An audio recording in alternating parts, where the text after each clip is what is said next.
Olá, eu sou Fernanda Delgado, professora e pesquisadora da FGV Energia, que é o Centro de Pesquisas em Energia da Fundação Getúlio Vargas, e essa é a minha coluna aqui na EPBR.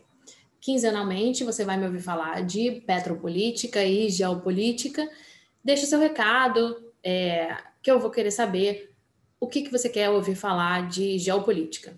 Vai ser legal interagir com vocês. Essa é a minha segunda coluna aqui e hoje eu vou falar de um assunto que sempre aparece em todas as reuniões, em todos os webinários e em todas as aulas.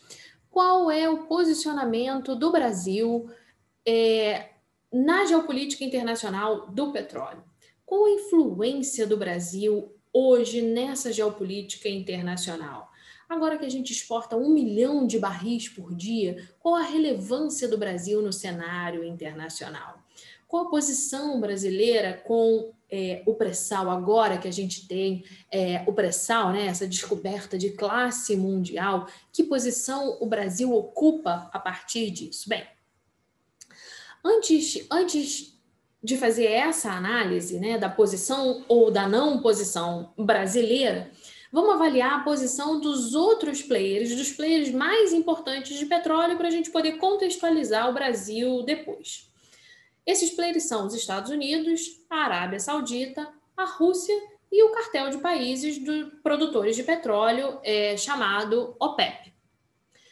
Atualmente, é importante a gente analisar mais profundamente a Arábia Saudita, posicionar a Arábia Saudita nesse contexto internacional. O país árabe, ele tem produzido em torno de 10 milhões de barris por dia nos últimos meses, já com os cortes de produção implementados, impostos, né, pelo grupo, pela OPEP. A produção do país, ela tem variado aí, mas ela fica em torno de 12 milhões de barris por dia, e desses 12 milhões, o país exporta 10 milhões de barris por dia. 10 milhões de barris por dia equivale a aproximadamente 10% da produção mundial.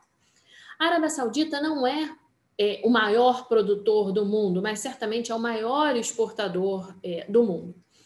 A meta de produção saudita, que foi fixada para conter os efeitos da pandemia, ficou em 10 milhões de barris por dia. Além disso, a Arábia Saudita é conhecida também como membro swing. E o que é isso, né? Ela consegue entrar e sair do mercado com aproximadamente 2 milhões de barris por dia. E essa flexibilidade desses 2 milhões de barris é que confere à Arábia Saudita a posição de liderança na OPEP. Essa recente disputa, né, que a gente acompanhou aí no início da pandemia entre sauditas e russos no âmbito do grupo da OPEP+, que são os países da OPEP, mais a Rússia, suspendeu a cooperação desse grupo no início da pandemia, exatamente nos meses de março e abril desse ano. Quando os russos se negaram a cortar a produção para aumentar o preço do barril, para sustentar um aumento do preço do barril lá em março, no início de março, na reunião de 6 de março, esse pedido árabe, né, já foi por causa da demanda decrescente, por causa de isolamento, do início, né, da pandemia, e a gente sabe o que já levou a esse decréscimo, né? Decréscimo da demanda, isolamento, lockdown de 3 bilhões de pessoas e a redução do consumo de combustíveis e, por conseguinte, a redução do consumo de petróleo. Esse desalinhamento entre sauditas e árabes levou a uma punição dos árabes em relação a Moscou, para que voltasse, para que os sauditas, os árabes, os russos voltassem à mesa de negociação, forçando eles a aumentarem esses preços. Nessa época, né, com o que aconteceu? Com a negativa russa, os árabes cortam a produção, os árabes aumentam a produção, cortam os preços, o Brent chega a alguma coisa como $11 o barril, e a gente viu até preços negativos, né, em alguns contratos. Vale destacar que essa dependência, né, árabe em relação às receitas petrolíferas, isso é um assunto muito delicado, porque, por exemplo, 80% da população economicamente ativa da Arábia Saudita trabalha para o governo e também para a Saudi Aramco, né, incluindo aí a Saudi Aramco. A relação reserva-produção do país é de 60 anos, ou seja, tem 60 anos de petróleo para exportar. Aí, 87% da pauta exportadora do país é de petróleo e derivados, e o país detém 16% das reservas provadas do mundo. Já a Rússia é o maior exportador de gás natural do mundo e produz mais de 11 milhões de barris por dia. O desenvolvimento econômico da Rússia está baseado na exportação de energéticos e, por isso, há necessidade do país em manter a produção de hidrocarbonetos bem alta. Enquanto o orçamento árabe depende 80% da receita petrolífera, para os russos esse percentual é de 36%, alguma coisa como 36%. Não é tão alto quanto os árabes, mas ainda assim demonstra uma vulnerabilidade considerável. Mesmo que os russos tenham aderido ao grupo da OPEP+, e submetido a essas cotas de produção desde 2016, a Rússia é responsável pelo fornecimento de 2/3 do gás natural importado pela Europa, e hoje a sua maior preocupação é em relação ao fornecimento de GNL, que desponta em vários locais do mundo, inclusive nos Estados Unidos, e isso pode roubar market share russo. Os Estados Unidos despontam como um grande player, né, desde 2015 por causa do shale oil e do shale gas e do tight oil, alterando a geopolítica mundial, deixando de serem o maior comprador do mundo e passando a ter um papel até de exportadores de hidrocarboneto, coisa que eles não podiam fazer desde os anos de 1940. Os Estados Unidos deixam de comprar 5 milhões de barris por dia do mercado internacional a partir de 2015, o que leva a uma queda abrupta, né, do preço. O shale gas e o tight oil, nessa forma, desestabilizam a ordem mundial dos grandes produtores e traz aos Estados Unidos uma segurança energética em direção a um nível maior de autossuficiência e produção de energia. O sucesso da produção americana a partir do uso da técnica de fraturamento hidráulico, ela foi tão grande que hoje o shale já representa, que essa técnica, né, já representa 50% da produção do país. E foi responsável pela queda dos custos de produção e também pela queda do custo do preço do gás no mercado, né, pelo índice do Henry Hub. Os americanos hoje produzem em torno de 18 milhões de barris por dia de petróleo e são um grande exportador de produtos refinados como gasolina e diesel.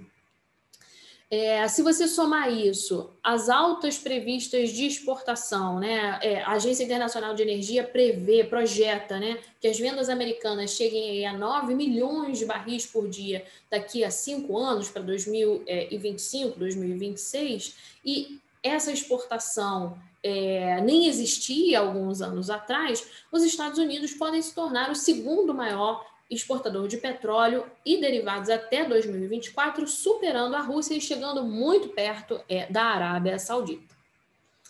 A OPEP, que é a Organização dos Países Exportadores de Petróleo, formada em 1967, produz atualmente em torno de 30 milhões de barris por dia e são responsáveis por 40% das exportações mundiais.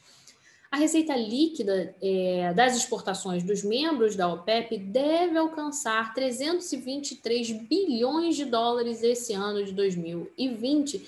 E veja que essa foi a menor receita desde 2002 e, segundo a Agência Internacional de Energia, por causa da pandemia da Covid-19, pelo cenário de baixos preços, fraca demanda global e pelos cortes de produção que foram impostos aí aos seus membros.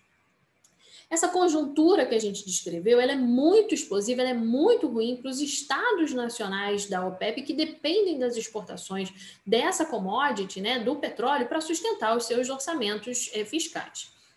Para 2020, a Agência Internacional de Energia, ela estima que a produção média da OPEP seja alguma coisa como 30 milhões de barris por dia, enquanto o preço desse barril fica em torno de 41 dólares o barril.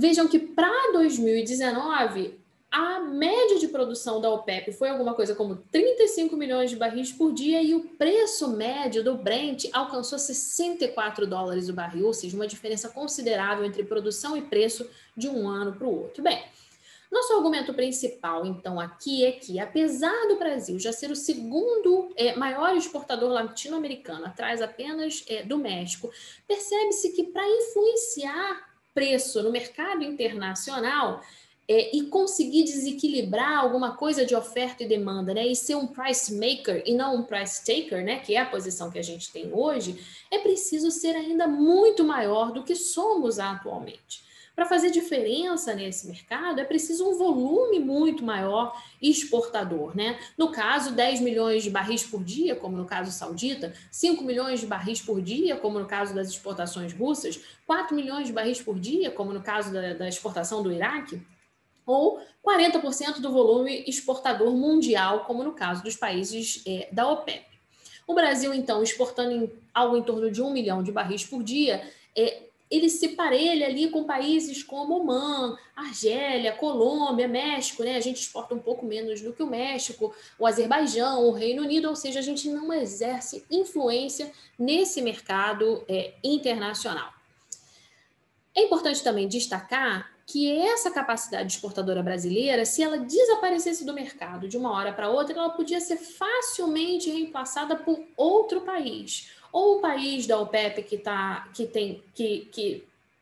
tem uma cota de produção agora, ou um novo país entrante, ou um país momentaneamente embargado, como o Irã ou a Líbia. Em linhas gerais, o mercado ele facilmente se reacomodaria caso essa exportação brasileira desaparecesse. Além disso, o sistema petrolífero internacional ele também se abala por índices de crescimento econômico mundial, sejam picos de crescimento ou épocas recessivas, como a que a gente está agora experienciando uma recessão, porque a recessão e o pico de crescimento elevam o consumo de petróleo.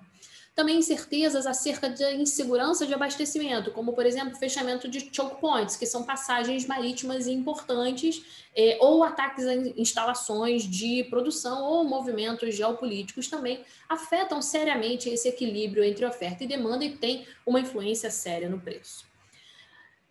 A gente pode comentar também que o crescimento ou a redução da demanda de derivados, por exemplo, no mercado mundial, ou a implementação de especificações desses derivados também podem desequilibrar o mercado refinador, que leva ao descasamento dos perfis de demanda e oferta incrementais, e também há uma questão, esgotamento de infraestruturas logísticas também, produção, refino, distribuição, isso também impacta a relação de oferta e demanda de petróleo no mercado internacional. Algumas certezas hoje perpassam o mercado. Quando vai vir algum nível de recuperação da economia mundial? Quando a redução da demanda vai acabar? Quando essa demanda vai se recuperar a níveis pré-pandêmicos? Quando você vai ter menos conflitos políticos, né, como Iraque, Oriente Médio, Venezuela, Nigéria, Ásia Central? O certo é que produtores de maior envergadura lidam melhor com preços deprimidos, né? Como a Arábia Saudita, a Rússia, o Kuwait, que é um grande exportador de GNL, por exemplo. Embora esses países também estejam enfrentando pressões econômicas agudas, né, e retração dos seus gastos públicos, as suas maiores reservas financeiras dão a eles espaços de manobra melhores, né? A Rússia conseguiu passar por esse período também porque as suas empresas foram protegidas tanto pela desvalorização do rublo quanto por um sistema tributário que reduz os impostos sobre as empresas produtoras de petróleo de acordo com o preço do petróleo no mercado internacional. Então, a Rússia tem uma sistemática tributária diferente quando em momentos recessivos. Bem, para além disso, e quando as ambições de crescimento de produção nacional, né?